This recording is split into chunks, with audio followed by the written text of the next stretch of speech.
캐나다 현지가 발칵 뒤집어졌습니다.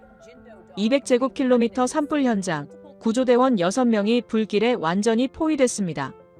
위치 추적기는 전부 고장난 위급한 상황. 구조견 독일 셰퍼드는 공포에 떨었습니다. 산불 연기 속엔 진돗개 한 마리.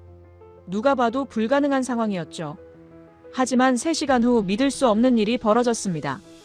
6명 전원이 무사히 베이스 캠프로 복귀했고 진돗개는 수십 킬로미터를 완벽히 안내했습니다. 무슨 일이 있었던 걸까요? 진돗개는 서울에서 부산까지 300km를 혼자 찾아온 기록도 있었습니다. 수천 년 유전자에 새겨진 귀소 본능이었죠. 미국 연방재난관리청이 긴급 분석에 나섰고 결과는 캐나다 전국 뉴스에 보도됐습니다. 구조견에 대한 인식이 완전히 바뀌는 순간이었죠. 살아있는 위치 추적기, 한국의 천연 기념물 진돗개. 그 놀라운 이야기를 지금부터 공개합니다. 한국 최고라고 댓글을 남겨주세요. 여러분의 구독과 좋아요는 아주 큰 힘이 됩니다. 연기가 하늘을 뒤덮었습니다. 200제곱킬로미터가 불타고 있었죠. 저는 무전기를 들고 외쳤습니다. 맥스, 돌아와.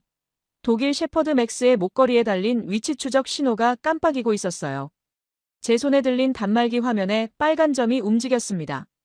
맥스가 살아있다는 증거였죠. 저는 마이클입니다. 캐나다 브리티시 컬럼비아주 산불 수색 구조대에서 22년째 일하고 있어요. 47살이고 이 일을 시작한 건 25살 때였습니다. 그동안 300명이 넘는 사람을 구조했죠. 제 파트너는 언제나 독일 셰퍼드였어요. 크고 강하고 훈련 잘 받은 개들이었습니다. 2024년 7월이었어요. 그해 여름은 역대급이었습니다. 브리티시 컬럼비아 북부 산악지대에 번개가 떨어졌고 마른 숲은 순식간에 불바다가 됐죠. 이틀 만에 200제곱킬로미터가 타올랐습니다. 서울 면적의 3분의 1이에요. 저는 구조대원들에게 항상 말합니다. 위치 추적기가 없으면 산에 들어가지 마라. 개한테도 마찬가지다. 산불 현장은 지옥이에요. 연기 때문에 앞이 안 보이고 바람이 수시로 방향을 바꿔서 불길이 어디서 튈지 모릅니다. 사람도 길을 잃는데 개가 길을 찾겠어요? 그래서 저는 모든 구조견 목에 위치 추적 장치를 답니다. 30분마다 신호를 확인하죠. 개가 200m 이상 멀어지면 즉시 호출합니다. 이게 제 원칙이에요. 22년간 단 한 번도 구조견을 잃어본 적이 없습니다. 그날 아침 베이스 캠프에 낯선 사람이 찾아왔어요. 30대 중반쯤 돼 보이는 동양인 남자였습니다. 한국 사람이라고 했죠. 이름은 박민준.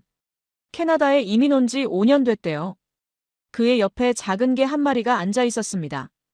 박민준 씨가 말했어요. 저희 개가 수색을 도울 수 있을 것 같아서요. 진돗개인데 후각이 아주 좋거든요. 저는 그 개를 봤습니다. 털은 흰색이었고 귀가 쫑긋 서 있었어요. 덩치는 작았습니다. 한 18kg. 제 셰퍼드 맥스가 40kg인데 그 절반도 안 돼 보였죠. 솔직히 말하면 걱정됐어요. 산불 현장은 위험합니다. 낙석도 떨어지고 나무가 쓰러지기도 해요.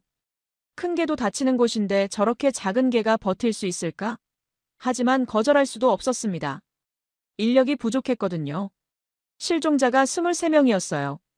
저는 박민준 씨에게 물었죠. 이게 이름이 뭐예요? 별이요. 별이라는 이름이 특이하네요. 한국에선 흔한 이름이에요. 박민준 씨가 웃으며 대답했습니다. 저는 별이 목에 위치 추적 목걸이를 채웠어요. 작은 목이었습니다. 목걸이가 헐렁했죠.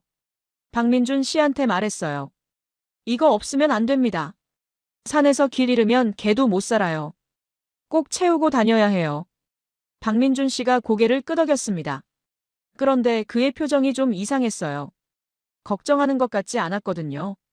오히려 미소를 짓고 있었습니다. 마치 뭔가 아는 사람처럼요. 저는 그때 몰랐습니다.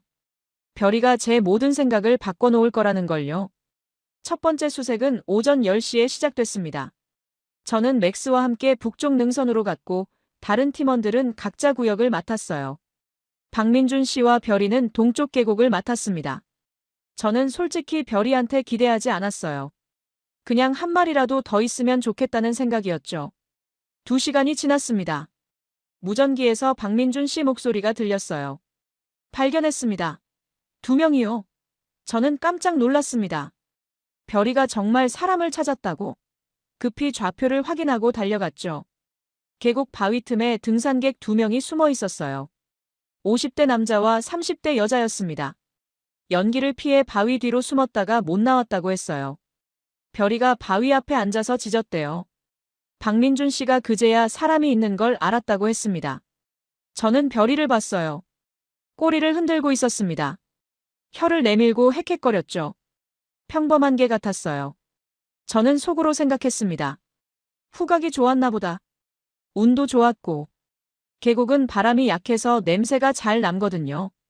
2명을 구조하고 우리는 베이스 캠프로 돌아가기 시작했어요. 오후 2시였습니다. 하늘이 온통 회색이었죠. 연기가 태양을 가렸어요. 시야가 점점 나빠졌습니다. 그때였어요. 바람이 바뀌었습니다. 남서쪽에서 강한 바람이 불어왔어요. 불길이 우리가 왔던 길을 덮쳤습니다. 저는 소리쳤죠. 모두 멈춰. 길이 막혔다. 우회로를 찾아야 해. 무전기를 켰습니다. 베이스 캠프에 연락하려고 했어요. 그런데 잡음만 들렸습니다. 지직지직. 연기 때문에 신호가 막혔던 거예요. 단말기를 봤죠. 위치 추적 신호도 약했습니다. 화면이 깜빡거렸어요. 우리는 6명이었습니다. 저와 박민준 씨, 구조된 등산객 2명, 그리고 팀원 2명. 개는 3마리였어요. 맥스, 별이, 그리고 팀원의 벨기에 말리노이즈 1마리. 저는 침착하게 생각했습니다. 서쪽으로 가면 계곡이 있어. 거기서 북쪽으로 돌면 베이스 캠프로 갈 수 있을 거야. 단말기를 확인했어요. 위치 추적 신호가 완전히 끊겼습니다. 화면이 꺼졌죠. 당황했습니다. 위치 추적이 없으면 저도 방향을 잘 모르거든요. 산불 연기는 태양을 가리니까 동서남북도 구분이 안 돼요. 나침반을 꺼냈습니다. 그런데 바늘이 흔들렸어요. 산불 열기 때문에 자기장이 교란된 거였습니다. 가시거리가 5m로 줄었어요. 앞사람 등도 잘 안 보일 정도였습니다. 맥스가 낑낑거렸어요. 불안해하는 소리였죠. 옆에 있던 말리노이즈도 제자리를 빙글빙글 돌았습니다. 개들도 겁을 먹은 거예요. 저는 팀원들한테 말했습니다. 일단 서쪽으로 가봅시다. 계곡을 찾으면 길이 보일 거예요. 하지만 확신이 없었어요. 목소리가 떨렸습니다. 우리는 걷기 시작했어요. 10분쯤 갔을까요? 앞에 또 불길이 보였습니다. 서쪽도 막혔던 거죠. 저는 방향을 틀었어요. 북쪽으로. 5분 후 또 불길. 남쪽으로 가봤습니다. 역시 불길이었어요. 우리는 완전히 포위됐습니다. 팀원 하나가 말했어요. 대장님, 어떡하죠? 그의 목소리가 떨렸습니다. 구조된 등산객 여자가 울기 시작했어요. 맥스가 짖었습니다. 공포에 질린 짖음이었죠. 저는 그때 깨달았습니다. 위치 추적 없이는 저도 길을 모른다는 걸요. 22년 경력이 무슨 소용이에요? 기계 없이는 저도 길 잃은 사람일 뿐이었습니다. 별이는 제자리에서 빙빙 도는 맥스와 달랐어요. 조용히 앉아서 코를 킁킁거렸습니다. 그러더니 갑자기 일어났어요. 그리고 동남쪽을 향해 걷기 시작했죠. 박민준 씨가 제 팔을 잡았습니다. 별이를 따라가 보시겠어요? 저는 고개를 저었어요. 말도 안 돼요. 위치 추적도 없는데 걔를 믿으라고요? 그건 도박이에요. 하지만 다른 방법이 없었습니다. 우리는 사방이 불길로 막혀 있었어요. 무전기는 먹통이었고 나침반은 쓸모없었죠. 맥스는 겁에 질려서 제대로 서 있지도 못했습니다. 저는 별이를 봤어요. 작은 개였습니다. 하얀 털에 쫑긋한 귀. 그런데 눈빛이 달랐어요. 흔들림이 없었습니다. 마치 길을 아는 것처럼 자신감이 있었죠. 박민준 씨가 다시 말했어요. 진돗개는 길을 잃지 않아요. 믿어보세요. 저는 한숨을 쉬었습니다. 그리고 팀원들한테 소리쳤죠. 저 개를 따라갑니다. 별이는 앞장섰어요. 걸음이 빨랐습니다. 주저함이 없었죠. 연기 속에서도 방향을 바꾸지 않았어요. 동남쪽으로 계속 걸었습니다. 5분쯤 걸었을까요? 불길이 보였어요. 저는 소리쳤습니다. 안 돼. 막혔어. 그런데 별이는 멈추지 않았습니다. 불길 옆으로 돌아갔어요. 좁은 길이 있었습니다. 바위와 바위 사이, 폭이 1미터도 안 되는 틈이었죠. 우리는 그 틈으로 빠져나갔어요. 불길을 피했습니다. 저는 놀랐어요. 어떻게 저개가 저 길을 알았지? 별이는 계속 걸었습니다.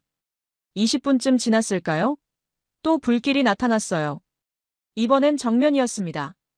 피할 수 없어 보였죠. 저는 절망했어요. 끝났구나. 그런데 별이가 북쪽으로 방향을 틀었습니다. 50미터쯤 가더니 다시 동쪽으로 돌았어요. 우회로를 찾은 거였습니다. 저는 믿을 수가 없었어요. 저개가 지금 지형을 읽고 있는 건가? 1시간이 지났습니다.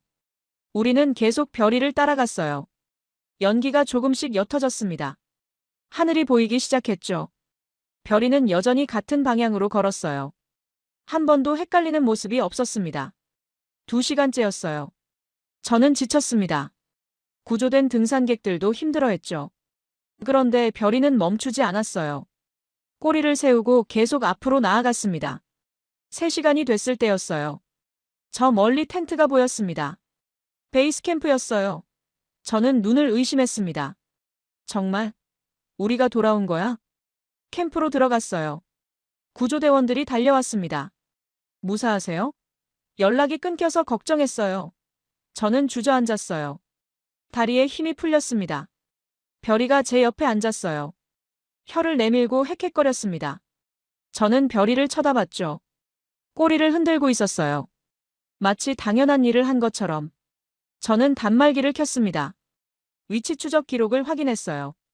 우리가 걸은 거리가 나타났습니다. 직선거리로 12km였어요.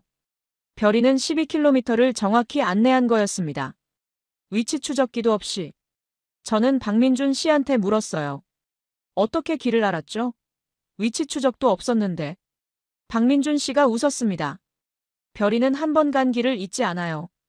아침에 우리가 걸어온 길을 기억한 거예요. 저는 고개를 저었습니다. 그건 말이 안 돼요. 연기 때문에 아무것도 안 보였어요. 냄새도 불길 때문에 다 사라졌을 텐데. 박민준 씨가 말했어요. 진돗개는 특별해요. 별이 아버지는 서울에서 부산까지 혼자 찾아왔어요. 300km요. 주인이 부산으로 이사 갔는데 3달 만에 나타났대요. 저는 믿을 수 없었습니다. 300km? 그게 가능해요? 박민준 씨가 고개를 끄덕였어요. 진돗개는 원래 그래요. 한국에선 유명한 이야기죠. 저는 별이를 다시 봤습니다. 작은 개였어요. 하지만 우리 6명의 목숨을 구했습니다. 위치 추적기 없이. 그날 밤 저는 잠을 못 잤어요. 텐트 안에 누워서 계속 생각했습니다. 별이가 정말 길을 안 거야? 아니면 그냥 운이 좋았던 걸까? 12km를 정확히 찾아왔다는 게 믿기지 않았어요. 연기 때문에 앞도 안 보였는데. 냄새도 불길 때문에 다 타버렸을 텐데. 도대체 어떻게? 아침이 됐습니다. 저는 박민준 씨를 찾아갔어요. 그는 별이 털을 빗겨주고 있었습니다. 저는 단도직입적으로 물었죠. 서울에서 부산까지 300km라는 게 정말이에요? 박민준 씨가 고개를 끄덕였어요. 제 장인어른이 키우던 개예요. 별이 아버지죠. 장인어른이 서울에서 부산으로 이사하면서 개를 이웃집에 맡겼대요. 그런데 3달 후에 부산 집 앞에 나타났대요. 저는 코웃음 쳤습니다. 그건 우연이에요. 누가 데려다 줬을 거예요. 박민준 씨가 고개를 저었어요. 아니에요. 개 발바닥이 다 해져 있었대요. 300km를 걸어온 거죠. 저는 여전히 믿지 않았어요. 그래도 이상한 거예요. 개가 어떻게 300km를 찾아와요? 말이 안 돼요. 박민준 씨가 웃었습니다. 그럼 테스트해 보시겠어요? 저는 멈칫했어요. 테스트요? 네, 별이가 정말 길을 찾는지 확인해 보세요. 저는 생각했습니다. 그래, 해보자. 과학적으로 증명하는 거야. 운이었는지, 진짜 능력인지. 저는 제안했어요. 50km 떨어진 곳에 별이를 풀어놓겠어요. 완전히 모르는 곳으로요. 눈을 가리고 차로 데려갈 거예요. 그리고 돌아올 수 있는지 봅시다. 박민준 씨가 동의했습니다. 좋아요. 그런데 조건이 있어요. 마이클 씨에게도 같이 테스트하세요. 공정하게요. 저는 당황했어요. 맥스요? 맥스는 최고의 구조견이에요. 근데 왜 테스트를 해요? 박민준 씨가 차분히 말했습니다. 비교하려면 둘 다 해야죠. 저는 자존심이 상했어요. 하지만 거절할 수 없었습니다. 좋아요. 맥스도 테스트하겠어요. 근데 제 말대로 되면 어떡할 거예요? 별이가 못 돌아오면요? 박민준 씨가 조용히 대답했어요. 그럼 제가 잘못 알고 있던 거겠죠. 하지만 저는 확신해요. 별이는 돌아올 거예요. 다음 날 아침 테스트를 시작했습니다. 저는 팀원 둘을 데려갔어요. 한 명은 별이를, 한 명은 맥스를 맡았습니다. 각자 다른 차를 탔어요. 저는 지도를 펼쳤습니다. 베이스 캠프에서 50km 떨어진 숲을 골랐어요. 두 곳 다 별이와 맥스가 한 번도 가본 적 없는 곳이었습니다. 저는 박민준 씨한테 말했죠. 24시간 안에 못 오면 진돗개는 그냥 운이었던 거예요. 박민준 씨는 대답 대신 웃었습니다. 차에 별이를 태웠어요. 눈을 천으로 가렸습니다. 냄새로 길을 외우지 못하게 창문도 닫았죠. 저는 일부러 복잡하게 운전했어요. 산길을 빙빙 돌았습니다. 50km 가는데 2시간이 걸렸어요. 숲에 도착했습니다. 나무가 빽빽한 곳이었어요. 별이 눈가리개를 벗겼습니다. 별이는 주변을 둘러봤어요. 킁킁 냄새를 맡았죠. 저는 말했습니다. 자, 이제 집으로 가봐. 별이는 저를 쳐다봤어요. 그러더니 북쪽을 향해 걷기 시작했습니다. 저는 차를 타고 돌아왔어요. 맥스도 마찬가지로 했습니다.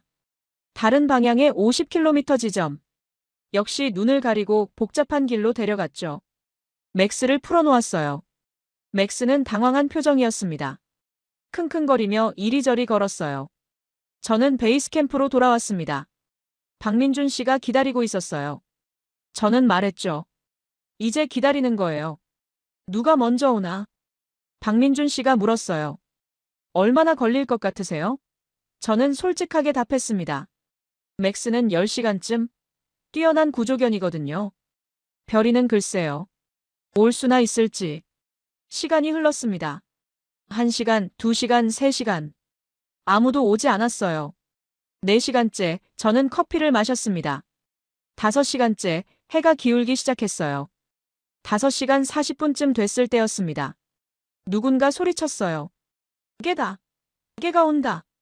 저는 밖으로 뛰쳐나갔습니다. 숲에서 하얀 개 한 마리가 걸어 나왔어요. 별이었습니다. 별이는 멀쩡했습니다. 털에 나뭇잎이 몇 개 붙어 있었지만 다친 곳은 없었어요. 숨을 헉헉거리며 박민준 씨한테 달려갔습니다. 꼬리를 흔들었죠. 저는 시계를 봤어요. 5시간 42분. 50km를 5시간 만에 왔다는 건가? 저는 믿을 수가 없었습니다. 팀원에게 물었어요. 정확히 50km 맞죠? 네, 대장님. 위치 추적기로 확인했어요. 50.3km였습니다. 박민준 씨가 별이를 안아 올렸어요. 물을 먹였습니다. 별이는 물을 벌컥벌컥 마셨어요. 그리고 다시 꼬리를 흔들었습니다. 아무렇지 않았어요. 마치 산책 다녀온 것처럼. 저는 맥스를 기다렸습니다. 6시간, 7시간, 8시간. 밤이 됐어요. 텐트 안에서 기다렸습니다. 맥스는 오지 않았어요. 아침이 됐습니다. 12시간째였어요. 저는 걱정되기 시작했습니다. 맥스가 길을 잃은 건가? 위치 추적 신호를 확인했어요. 맥스는 아직 숲 안에 있었습니다. 천천히 움직이고 있었죠. 15시간째 맥스의 신호가 베이스 캠프 쪽으로 움직였어요. 오고 있었습니다. 저는 안도했죠. 18시간 15분. 맥스가 도착했습니다. 털이 엉망이었어요. 발바닥에서 피가 났습니다. 맥스는 저를 보자 주저앉았어요. 완전히 지쳐 있었습니다. 저는 맥스를 안아줬어요. 물을 먹이고 발을 씻겼습니다. 맥스는 18시간 동안 헤맸던 거예요. 길을 찾느라. 숫자가 머릿속에 맴돌았습니다. 5시간 대 18시간. 별이는 맥스보다 3배 이상 빨랐어요. 같은 50km를 말이죠. 팀원 하나가 말했습니다. 대장님, 별이가 대단한데요? 저는 대답하지 못했어요. 22년간 독일 셰퍼드가 최고라고 믿었거든요. 큰 몸, 강한 다리, 체계적인 훈련. 그게 구조견의 조건이라고 생각했습니다. 근데 별이는 달랐어요. 작은 몸이었습니다. 특별한 훈련도 안 받았다고 했어요. 그냥 한국에서 키우던 개였죠. 그런데 맥스를 압도했습니다.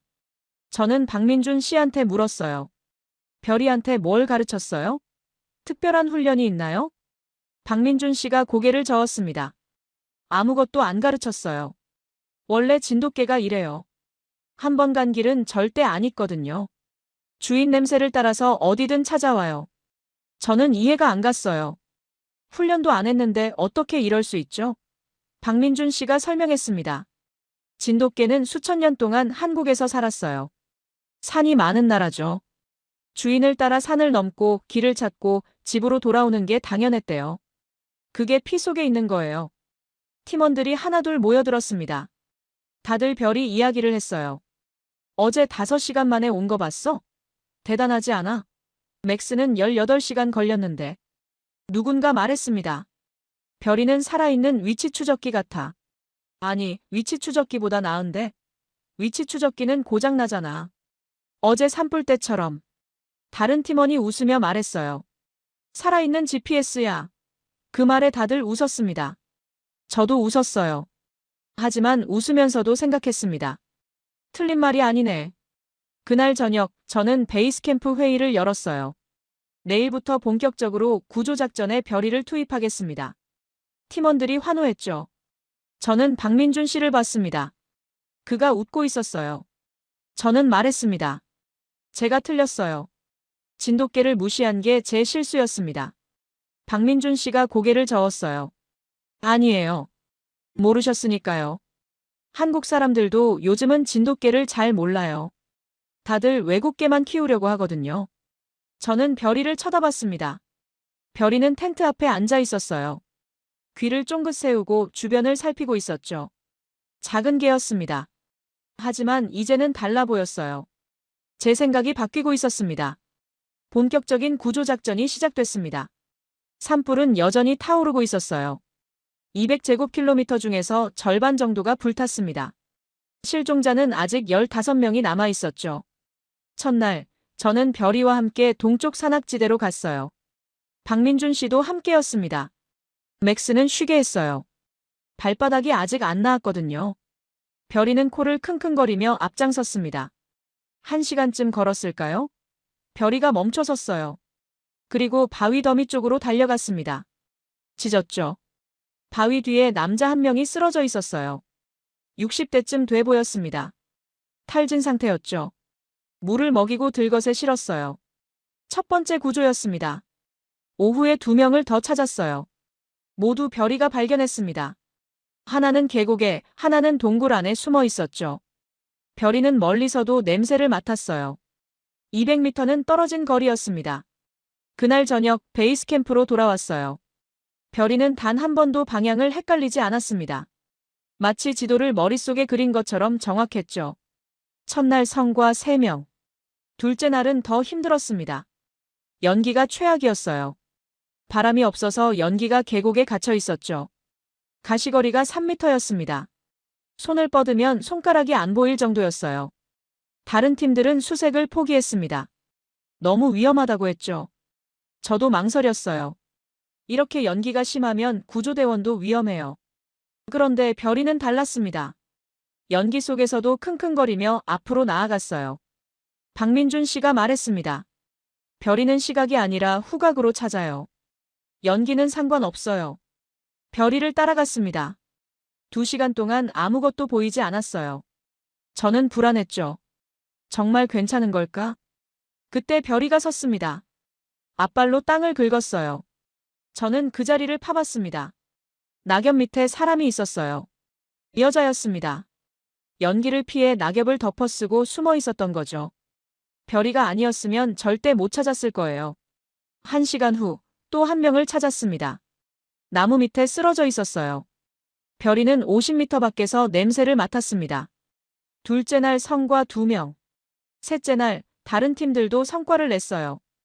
벨기에 말리노이즈 팀이 1명, 레브라도 팀이 1명 찾았습니다. 좋은 일이었죠. 저는 별이와 북쪽 능선을 수색했어요. 가파른 곳이었습니다. 바위가 많았고 길도 험했죠. 별이가 갑자기 달리기 시작했어요.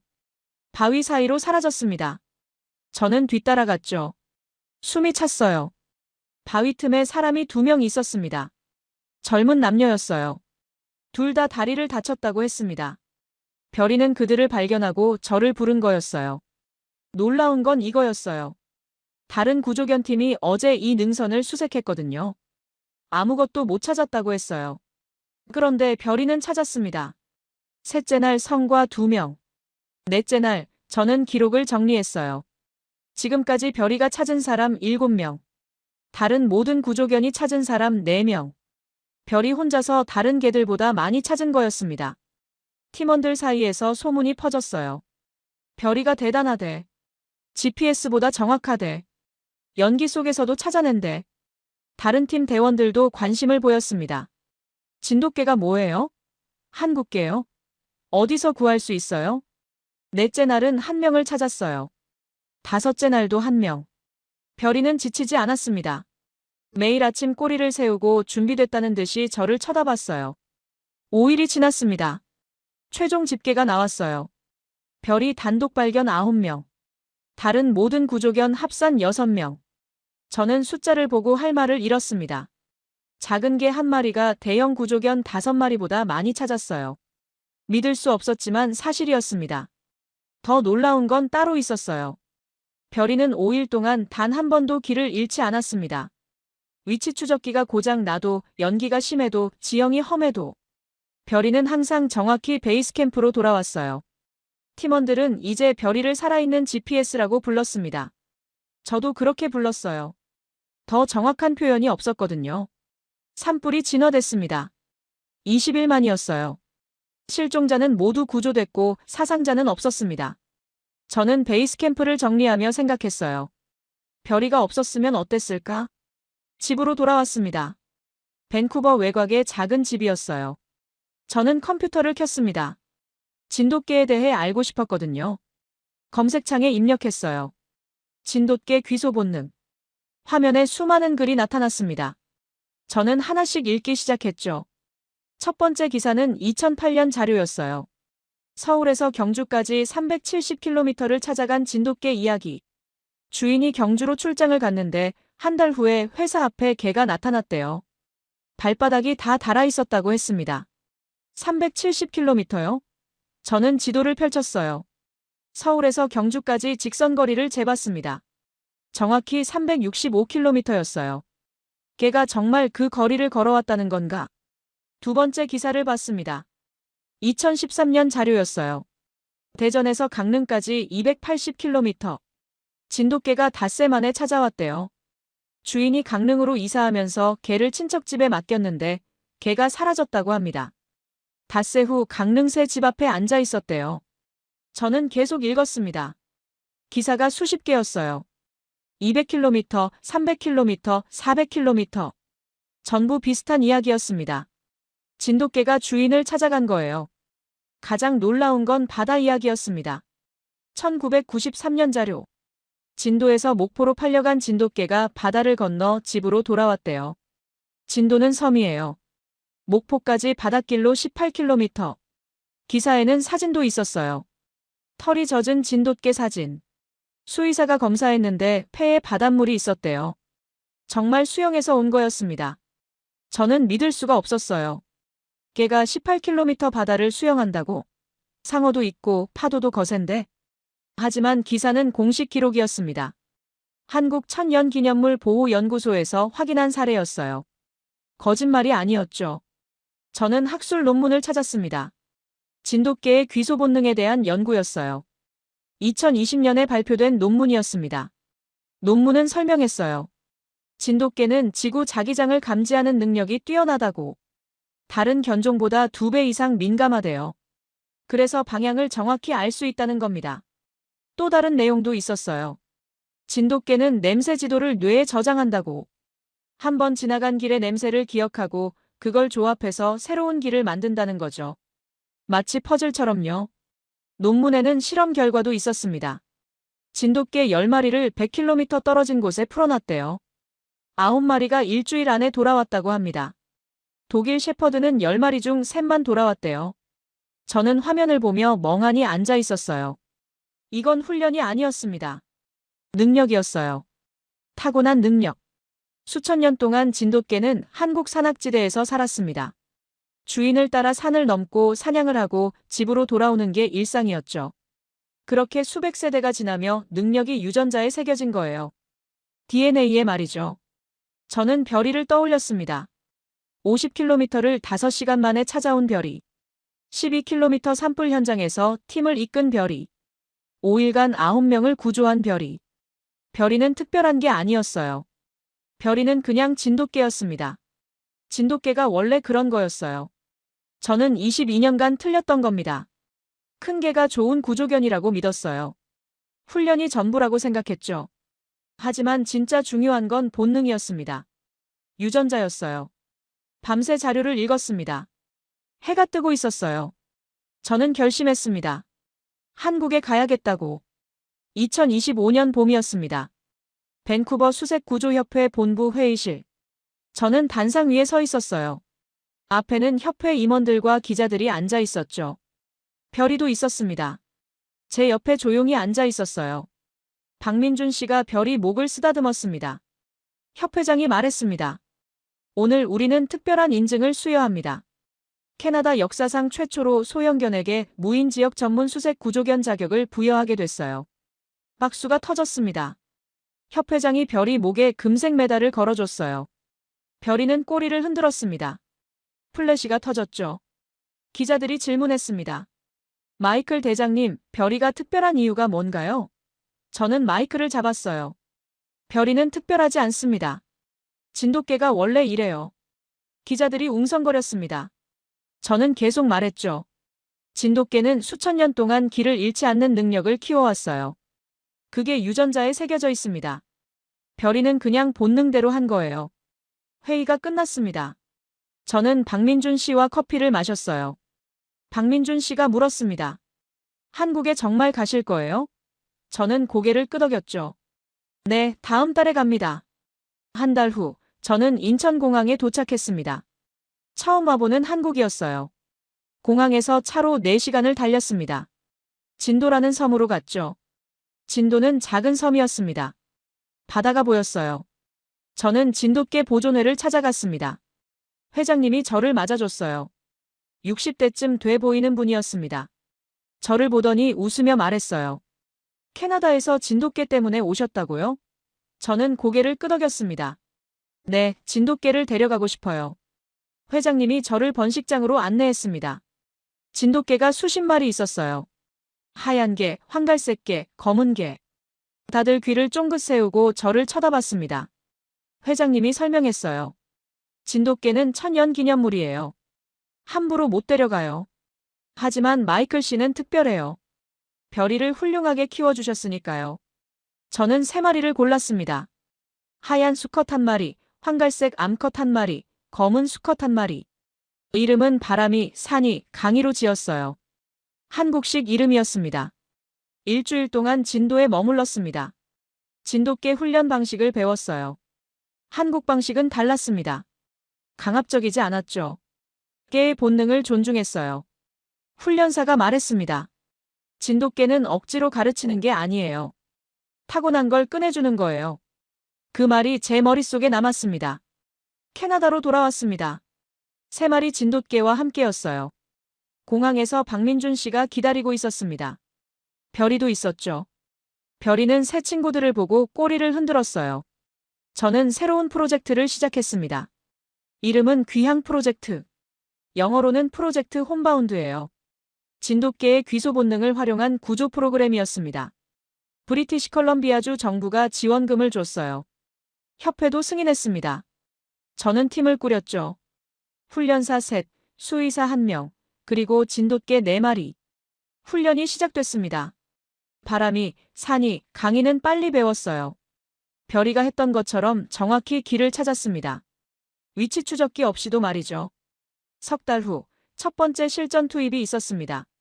로키 산맥에서 등산객이 실종됐어요. 저는 산이를 데려갔습니다. 산이는 6시간 만에 생존자를 찾았어요. 다른 구조견들이 이틀 동안 못 찾은 사람이었습니다. 뉴스가 났습니다. 한국개가 캐나다 산에서 사람을 구했다고. 기자들이 몰려왔어요. 저는 인터뷰를 했습니다. 진돗개에 대해 설명했죠. 다른 구조대에서 연락이 왔습니다.